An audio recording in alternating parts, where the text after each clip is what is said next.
जय हिंद, नमस्कार। मैं विक्की वर्मा आ गया एक नई क्लास में। आज क्लास 12th का चैप्टर नंबर 4 डिटर्मिनेंट्स यानी कि सारणिक, हिंदी माध्यम वाले हैं, कक्षा 12वीं गणित सारणिक, जिसका 4.3 हमने क्वेश्चन 1 कल ही कंप्लीट किया है। कल कंप्लीट कर लिया था। आज इसका नया क्वेश्चन स्टार्ट करते हैं। चलो, क्वेश्चन नंबर हम 1 तो कल बना लिए थे, सेकंड क्वेश्चन पर आए हैं। चलो देखते हैं आज कितना क्वेश्चन बनाते हैं। वैसे मैं एक ही क्वेश्चन अपलोड करूंगा करके तो सोचा हूँ, एक ही अपलोड कर दूंगा। देखो क्या बोला है, दर्शाइए कि बिंदु A B plus C, B C plus A, C plus A C A plus B संरेख है। क्या है? एक दूसरे के संरेख है। समझते हैं। देखो अपने को सबसे पहले दिया है क्या वैल्यू दिया है बताओगे ज़रा। दिया है, क्या दिया है जानते हो कुछ? हाँ जानते हैं। ए अपने को दिया है A B plus C, A दिया है A B plus C, B दिया है बी सी प्लस ए होगा जस, सी दिया है अपने को सी ए प्लस बी जस ए प्लस बी। अपने को सिद्ध क्या करना है? ये क्या है? संरेख है। ये क्या है? संरेख। तो समझना, जो तीनों रेखा है ना, तीनों रेखा संरेख कब होगा? तीनों रेखा संरेख कब होगा? जब उसका मान क्या आए? 0 आए। जब उसका मान क्या रहे? 0 रहे। आया? अब मान 0 है मतलब कौन सा मान 0 रहेगा? कुछ भी हो सकता है, लेकिन अपने को देखना है यहाँ पर क्षेत्रफल क्यों। उसकी 3 रेखा दिया है, यानी कि 3 बिंदु दिया है, 3 बिंदु दिया है ना, 3 बिंदु दिया है। तो 3 बिंदु संरेख कब होगा? जब उसका क्षेत्रफल क्या रहे? 0 रहे। जब क्षेत्रफल क्या हो? 0 हो। क्लियर हुआ? क्षेत्रफल 0 रहे, क्योंकि 3 अपने को बिंदु दिया है, तो 3 बिंदु से हम बना ही क्या सकते हैं? ये 1 2 3 बिंदु से हम त्रिभुज ही बना सकते हैं। तो इसका मान क्या रहना चाहिए? 0 रहना चाहिए। मान क्या आना चाहिए? 0। बोले तो क्षेत्रफल 0 आना चाहिए, तभी ये क्या हो सकते हैं? संरेख हो सकते हैं। यहाँ लिख लेना, 3 बिंदु संरेख होंगे। 3 बिंदु क्या होंगे? संरेख होंगे यदि इसका क्षेत्रफल, इनका क्षेत्रफल क्या हो? 0 हो। क्षेत्रफल क्या हो? 0। अब 3 बिंदु दिए है, उस 3 बिंदु से क्षेत्रफल किसका निकालोगे? किसका निकालोगे बताओ ना? त्रिभुज का ही निकाल सकते हो ना 3 बिंदु से। यस, 3 बिंदु से। तो फॉर्मूला तो मैं इसके पहले क्लास में करा दिया हूँ। 1/2, इधर x1 लेते हैं, इधर x2 लेते हैं, और इधर मतलब x1 x वाला, ये y वाला, और इधर 1 वाला रहता है ना। तो मैं इस बार नहीं कर रहा हूँ, सीधा डायरेक्ट बता देता हूँ। ये अपना x1 y1, x2 y2, x3 y3। ये मैं कहाँ से लाया? ओके, 1/2।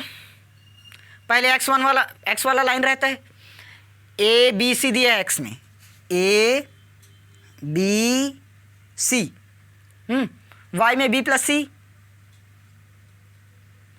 सी प्लस में ए प्लस में बी, इस पर 1 1 1, ये आ गया इतना। चलो इसको सॉल्व करते हैं ना। और कल का आंसर मुझे कमेंट में नहीं बताए थे, बहुत गलत बात।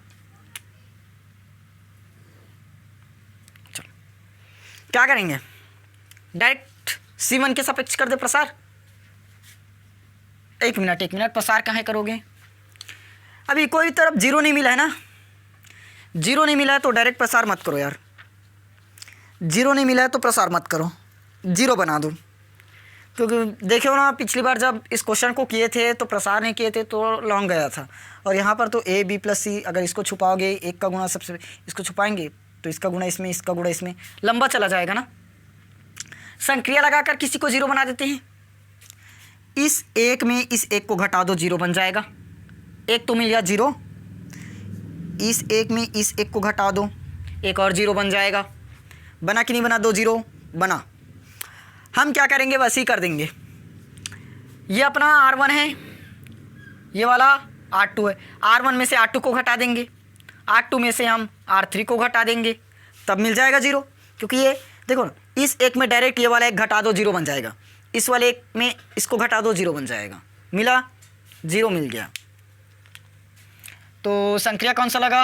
R1 चेंज हुआ R1 माइनस R2 में, R2 चेंज होगा R2 माइनस R3 में। समझ आया? चलो, तो ये हमने किया हाफ। अरे हाफ का इसके बाद पहले संक्रिया तो लगा ले मेरे भाई। चलो लगा देता हूं मैं इधर। R1 माइनस R2 कर रहे हैं, मतलब ऊपर वाले में से डायरेक्ट नीचे वाले को घटा रहे हो, मानकर चलो। A में से B को घटा दो, A माइनस B मिलेगा। B प्लस C, देखो ध्यान से, B प्लस C, इसमें अपने को घटाना है C प्लस A को, तो चिन्ह तो चेंज हो जाएगा। ये जो प्लस C है इसका कर दो माइनस C, हो गया। प्लस A का भी माइनस A कर दो, माइनस A से प्लस C कटा, B प्लस A बचा, B माइनस A बचा, B माइनस में A बचा। इस एक में इस एक को घटा दो, जीरो मिल जाएगा। देखो एक जीरो मिला कि नहीं मिला? अब प्रसार करने में आसानी, जीरो का गुणा किसी भी संख्या में करेंगे जीरो ही तो देगा। B में से C को घटाओ, B माइनस में C, C प्लस A, इसमें घटा दो A प्लस B को, A प्लस B को, तो ये हो गया C प्लस A। ये बनेगा माइनस A माइनस का B, माइनस A से प्लस A कटा, C माइनस B ही बचा, C माइनस में B। इस एक में एक को घटा दो, जीरो ही बनेगा। C A plus B 1, C A plus B 1। अब देखो, अच्छा संक्रिया समझ में आया ना? संक्रिया तो पहले 4.2 में पूरा क्लियर कराया हूँ भाई, अगर नहीं देखे हो तो आप लोगों की थोड़ी सी मिस्टेक तो है, देखना तो पड़ेगा क्योंकि बेसिक क्लास वही है। अब ध्यान दो, C2 में आपने C3 में जीरो जीरो मिला कि नहीं मिला?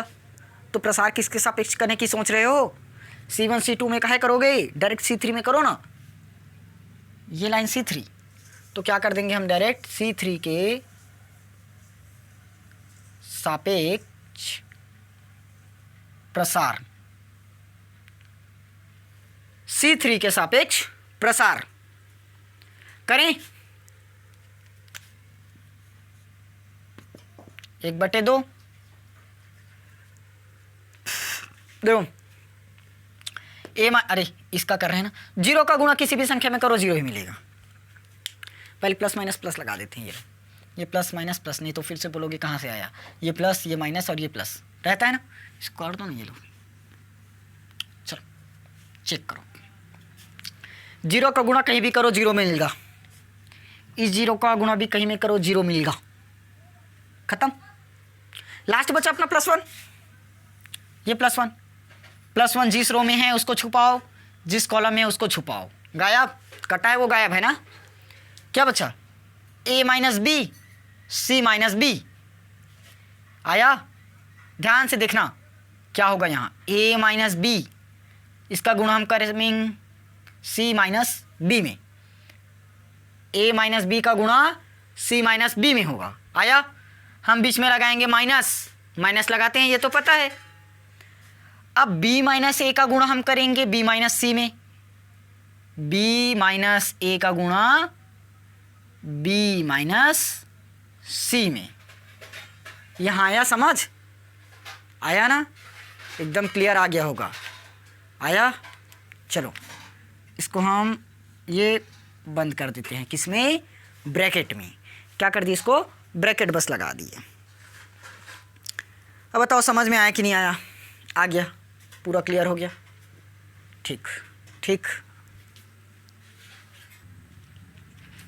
अरे यार यहाँ तो बहुत ज़्यादा गुणा भाग करना पड़ रहा है। ये ना यहीं से अपने को जीरो बना देना था, यहाँ से माइनस बी कॉमन कर देते, यहाँ से बी माइनस सी कॉमन कर देते, फिर 1 1 बचता, यहाँ भी 1 1 बचता, फिर इस एक में इस एक को घटाते, इस एक में इस एक को घटाते, तीनों का तीनों जीरो आ गया तो पूरा जीरो आ जाता, एक लाइन बस तो जाता। चलो कोई बात नहीं, हम इससे स्टार्ट कर दे तो इसी से स्टार्ट करेंगे अब, और ज़्यादा लेकर नहीं जाएंगे। कर डाले तो क्या करें, उस समय तो दिमाग नहीं सूझा। 1/2 है अपना। देखो a माइनस बी का गुणा c माइनस बी में करेंगे, ठीक। देखो a का गुणा सबसे पहले इस c में करो तो मिलेगा अपने को ac मिलेगा।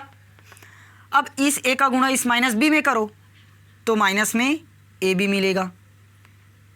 हुआ, a का गुणा सबसे पहले c में किए, a का गुणा माइनस b में किए। अब b का गुणा इस c में करो तो माइनस का b मिलेगा और इंटू में c है।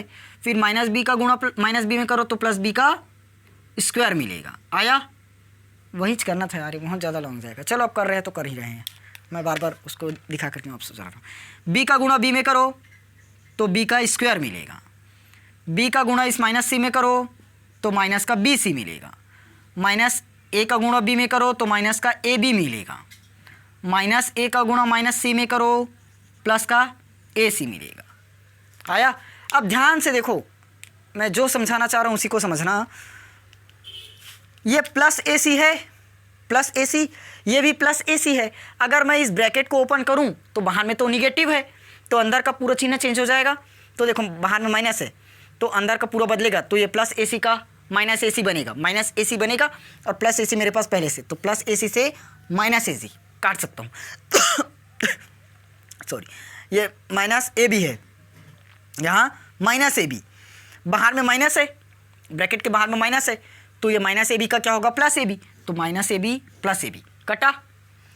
अंदर ए, बाहर में क्या है, माइनस BC, माइनस BC, यहाँ भी माइनस BC है लेकिन बाहर में माइनस है, तो माइनस और माइनस मिलकर प्लस BC, तो प्लस BC से ये माइनस BC कट जाएगा। ये प्लस B का स्क्वायर और ब्रैकेट ओपन करूँ तो माइनस B स्क्वायर, तो ये भी कटा, क्या मिला, 0। और 1/2 गुणित 0 मतलब 0।